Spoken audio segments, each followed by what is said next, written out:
Stories are important. I mean, I guess that kind of goes without saying, but they are. Fiction or not, stories are an integral part of history as they've been around for tens of thousands of years. With every culture and every time period, they've remained a constant factor and will continue to do so long into the inevitable future. But besides their historical significance, stories are essential when it comes to humanity as a whole. See, outside of the entertainment that stories provide us with, they also have an abundance of other beneficial effects. Stories can bring us together. They can serve as vessels to share our thoughts and ideas, and even allow us to better understand one another on a more intimate level. It's stuff like this that really exemplifies just how important stories are, and that's barely scratching the surface. Genuinely, that list is pretty extensive, but in my opinion, one of the most significant things that makes stories important is their ability to affect us on a personal level. Now, I suppose the definition of that ability is sort of variable, as it can be interpreted a number of different ways since it really depends on the individual and the experience that story provided them with. But to me, when a story affects you to that degree, it means that it captivated you, inspired you, comforted you, challenged you, it moved you. It means that you learned from it, and after the tale came to a close, those lessons and themes stuck with you and made you think. A story can really be that powerful. And when you find one of those stories and that feeling of enthrallment slowly but surely overwhelms you, you've found something truly special. And in this video, I'd like to talk about one of those instances from my own experience. A story, or rather a collection of stories that left an incredible impact on me. One that provided me with a reading and viewing experience unlike any other and immensely affected me on a personal level. Its name? Mushishi. Now, I know I just said this, and I don't mean to sound like a broken record, but I can't stress enough just how unique the reading and viewing experience of Mushishi is. I mean, in all honesty, the best way I can describe Mushishi is a beautiful, meaningful, thought-provoking assortment of tales that feels more like a therapy session rather than a piece of fiction. And while that may seem kind of intense, as there definitely is a lot of reflecting and self-examination, it's actually relatively mellow and frankly really relaxing. Mushishi is sort of like the art's equivalent to a breath of fresh air, like hitting the pause button on everything going on in your busy schedule and allowing yourself to simply focus on you, the world surrounding you, and of course, the story. I swear, every time I've watched or read Mushishi, I've come out feeling overall mentally refreshed with a new outlook on life and this innate instinct to tell someone that they need to try the series out as soon as possible.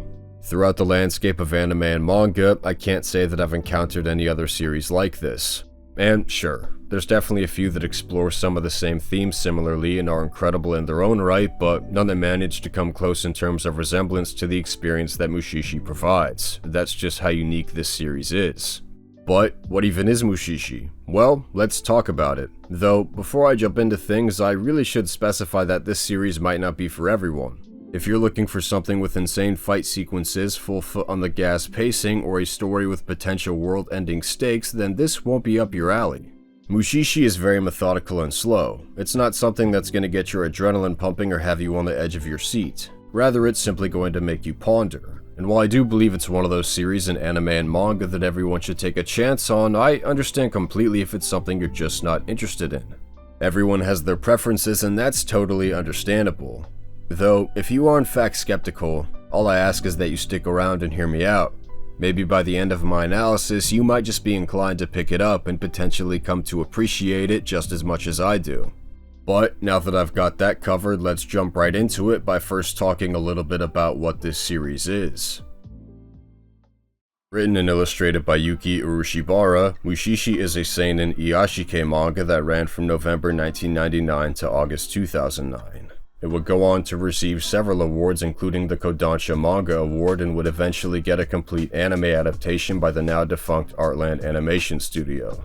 The adaptation itself is, in my opinion, perfect. The only thing I could possibly complain about is that the order of the episodes in relation to the chapters are kind of out of place.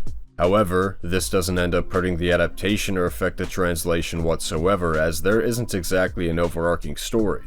See, Mushishi is an episodic anthology without any sort of major storyline. While there are consistent factors within each of the tales like the main character, the world, and the plot device, every chapter or episode is individual and self-contained.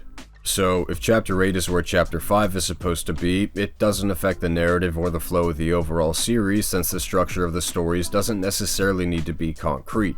Though I will say that the first and final chapters have to be in their respected spots at the start and conclusion of the anime, since they do their jobs of introducing and closing the series extremely well. And thankfully, that's exactly what Artland did, and they absolutely crushed it. If you were to ask me if you should either read the manga or watch the anime, I would probably recommend the anime, but honestly it really comes down to your preference of medium. Both deliver the same exact premise, emotions, and everything else that makes up this series, as the adaptation is pretty much one-to-one with the manga and doesn't lose anything in translation, so it's entirely up to you.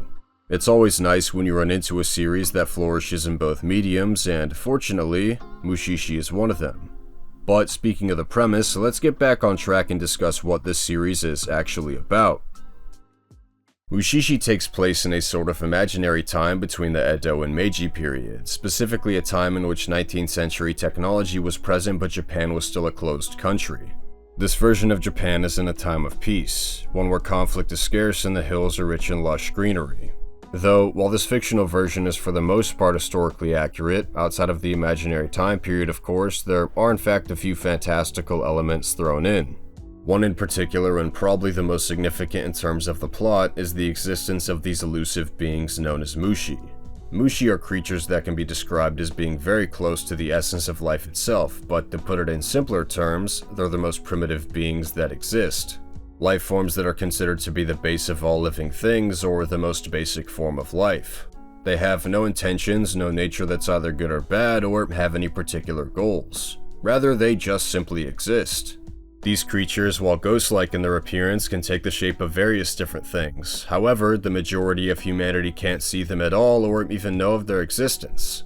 But there are some who can, and among those fewer people who specialize in Mushi as a profession simply known as a Mushishi.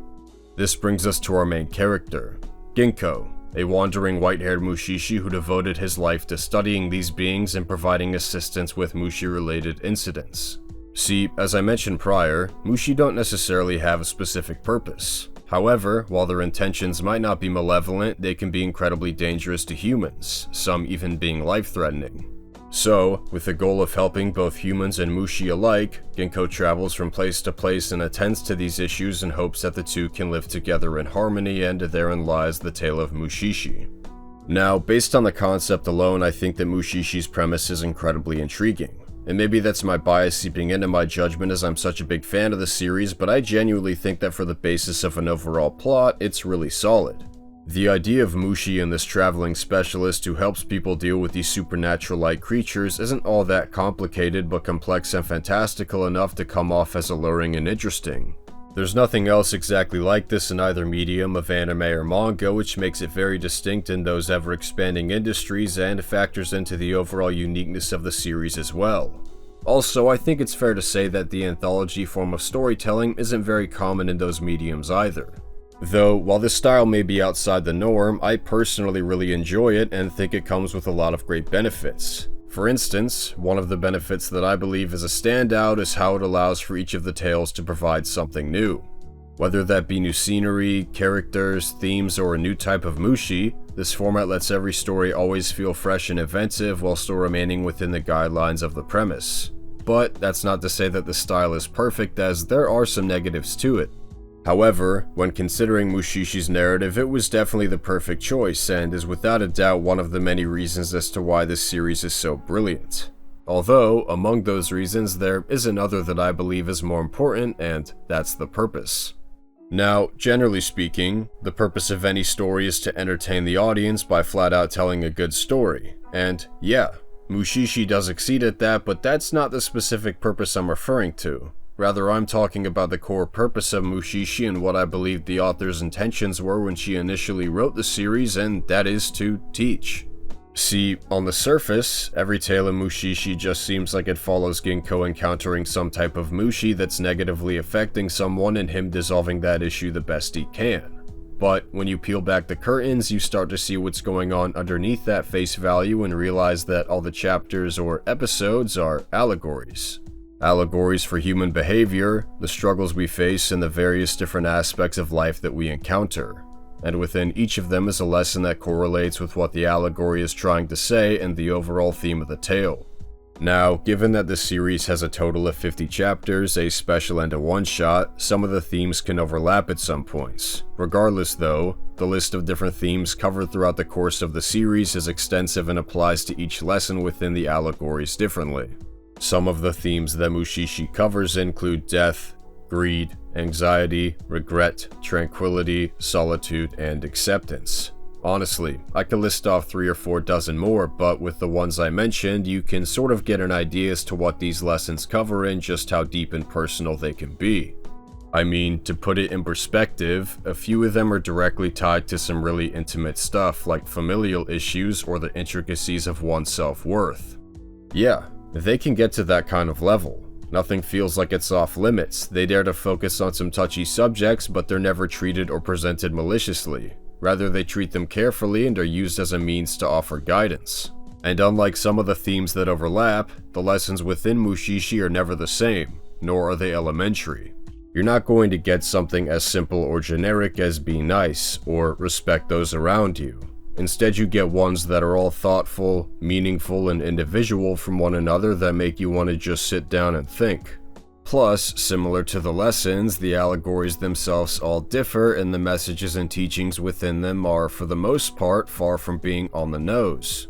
They're never going to be exactly spelt out for you. The author treats you with respect as a reader or viewer and pushes you to examine each tale so that you can try and figure out the meaning of every story and lesson on your own without any sort of serious hand-holding. And once you've deduced what those are, a sense of realization hits, leading to some serious self-reflection as you apply that wisdom to aspects of your own life, which ultimately results in the whole reason as to why these teachings exist: growth. But more specifically, personal growth. See, by using its knowledgeable, profound allegories and everything contained within them, Mushishi acts as a sort of guide to help you grow morally, mentally, emotionally, socially, or all of the above. And as to what that exactly looks like, it could be anything from improving your mindset to gaining some mental clarity or changing your overall outlook on life. So long as you felt as if you've gained something from your experience with Mushishi and grew from it, it's done its job. For a piece of fiction to have an ability like this with a purpose of teaching its audience and wanting to help them self-improve is just really great, and something that I wish existed more in the 2 mediums this series resides in. Genuinely, I can't stress enough how much I enjoy this specific aspect. Outside of it being commendable, it's also an incredibly interesting and bold writing choice to make as a mangaka, and it's one that was done extremely well. Granted, providing your audience with a very intimate sense of guidance to grow as a person could, in theory, potentially come off as haughty or conceited, but that's not the case here whatsoever. The amount of care poured into every allegory is immense, and it's evidently clear from Urushibara's heartfelt treatment of these teachings that this is coming from a very genuine place and is undeniably in the best interest of the audience. I can't say that I've come across many authors like her that radiate so much kindness and sincerity to the point where it feels like she's extending a helping hand through her stories. And sure, that hand might not be very visible on the surface, but once you've grabbed hold of it and started down the path it sets you on, you're bound to eventually see some form of personal growth, as that ability will certainly take effect. Another intriguing feature of Mushishi that I find to be discussion-worthy is that it's timeless. Honestly, it's quite possibly one of the best representations of the word timeless within anime or manga. I mean, both its artwork and its sense of storytelling serve as proof of that statement alone, but I feel that the most prominent piece of evidence that justifies that claim is the lessons themselves. Each one speaks to fundamental aspects of humanity and society, such as the core components of the human experience, the various emotions tied to those, and our inherent nature. So, with every one of them being voiced through those aspects as a way to fulfill the purpose of the series, you end up with ones that are eternally relevant to us. And considering that they're an essential part of the fictional work as a whole, this results in a collection of tales that are built to stand the test of time. Now, like I mentioned prior, there are other factors that make up Mushishi's timelessness. However, this one in particular is by far my favorite, as it is incredibly well thought out. Though, truthfully speaking, that same sentiment could be applied to the entirety of this piece of media. I mean, to create an episodic anthology series containing these everlasting lessons that can apply to basically everyone at any point in time while simultaneously intelligently implementing them into tales revolving around fictional primitive beings that are actually stories about life itself and humanity is impressively methodical to say the least, and you can't tell me there wasn't an absurd amount of thought behind it all. Legitimately. It's not possible to create something as intricate as this with so many moving parts that work so seamlessly and is able to remain relevant for years on end without extremely meticulous thinking. It almost hurts my head just envisioning the sheer amount of effort that went into the creative process that produced this incredible piece of fiction because it is so well constructed. Now, of course, that's not to say that other works within either medium it resides in weren't created with a ridiculous amount of thought and effort, as that just wouldn't be true, but in my own opinion, Mushishi is on another caliber that very few series occupy. The term genius is one that I don't like to overuse due to the magnitude of the definition and the sort of pretentious vibe that it can give off. However, in this particular instance, I'll happily label it as such since I don't know if there's a more appropriate word for it. Mushishi is genius. It's a well-written, well-thought-out, timeless piece of literature and television that manages to achieve so much within its brief length.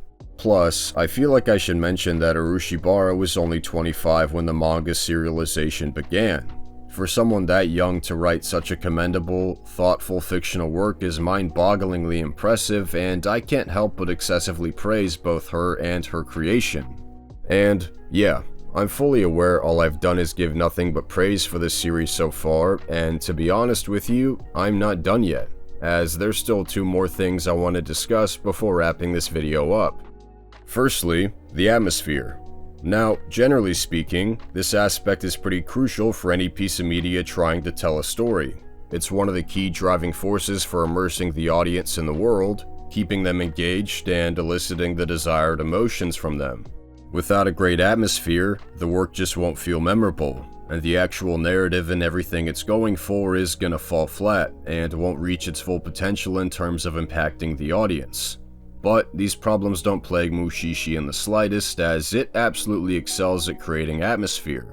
From the copious amount of panels and lingering wide shots of nature and the overall showcasing of life, to the eerie yet beautiful and mystical imagery of the Mushi, every facet of this aspect emerges together perfectly and creates this serene, meditative environment that gets you in the exact right frame of mind for Mushishi's allegories and its accompanying lessons. It really could not have been executed better, and serves its role within the work's 2 mediums perfectly. Though, I will say that while the manga is the blueprint for the anime, I feel that the latter is superior in this regard as it took what was already an incredible atmosphere and improved upon it even more through the usual benefits that come with the medium like color, voice acting, movement, and music. Each one of these elements bring their own distinctive contribution that greatly reinforces the calming supernatural nature of the atmosphere and ultimately elevates it to another level. But regardless of which medium I think it's more effective in, it really does excel in both, which I feel serves as more proof of just how outstanding it is. Genuinely, Mushishi's atmosphere is simply phenomenal, and definitely an aspect that I find to be incredibly noteworthy. And finally, the last thing I'd like to discuss is a bit of a common point to bring up, though, in my opinion, it's one that's pretty necessary to talk about to at least some degree when covering an entire series, and that's the main character. Now, Mushishi's MC is great, but as true as that sentiment is, I think a better word I could use to describe him is one that I've already used a couple times throughout this video, and that is unique. See, usually in any piece of media that's story-driven, the main character is the focal point for said story and the narrative is going to revolve around them. And while Ginko does technically stick to that standard since the overall story of Mushishi follows him and his travels, he's still a bit of an oddity in the sense that throughout the 50 or so tales within the series, Ginko is only the primary focus for a couple of them. Yeah, the main character of the entire fictional work is only at the forefront of a mere 2 tales. As for the rest, he's still very much involved and is an active participant in each one, even if he sometimes acts more as an observer rather than a driving force, but they aren't centered around him. Instead, they're structured in a way that has Ginko walking into someone else's story and we as the audience experiencing it from his perspective. Having an MC who doesn't necessarily inhabit the spotlight you see other main characters occupy is something you're not going to come across very often and makes him pretty unique. But, like I said before, I also think Ginko is just a great character. And as to why I believe that, well, truthfully, there's a ton of different reasons. But two in particular that I feel are prominent factors in that opinion that also coincide with one another are his willingness to help and his compassion for life. Now, I suppose the first is a part of his profession. However, while that may be something that's required of him, it doesn't feel like it's an obligation. Rather, it's a job that he wants to do, and something that Ginko will wholeheartedly give his all for. And sure, he might come off as a rather laid-back individual, but he really does give it his all. I mean, the guy goes so far as to try and sacrifice himself in order to help someone else live. Which, I'll admit, is definitely an extreme case, but it paints a picture as to what extent he's willing to go to. That's just the type of person Ginko is. And the reason he's able to go to such lengths and his willingness to help is so strong is because of his compassion for life. Whether it be a human, mushi, animal, or any living thing, Ginko cares about them. He genuinely wants the best for everything and everyone.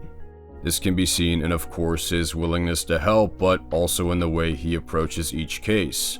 In comparison to other Mushishi present within the series, Ginko doesn't kill Mushi unless it's absolutely necessary. He strives to find a way for humans and these elusive beings to coexist, regardless of how difficult that might prove to be, as he understands how precious life is and wants all facets of it to simply live. It's an extremely commendable trait, and like the first, provides insight into his personality as well as his mindset. But the most important thing that these traits do, and the reason as to why they make Ginko great, is that they give his character depth. Ginko could easily just assess the issue, get the job done as swiftly as possible without an afterthought, and that would be that. Yet each time, without a shadow of a doubt, he goes the extra mile and tries to find the best possible solution. Granted, not everything works out all the time, as sometimes that's just the way life is, but his intention, effort, and care are all very much present, regardless of if the outcome was one that wasn't desired.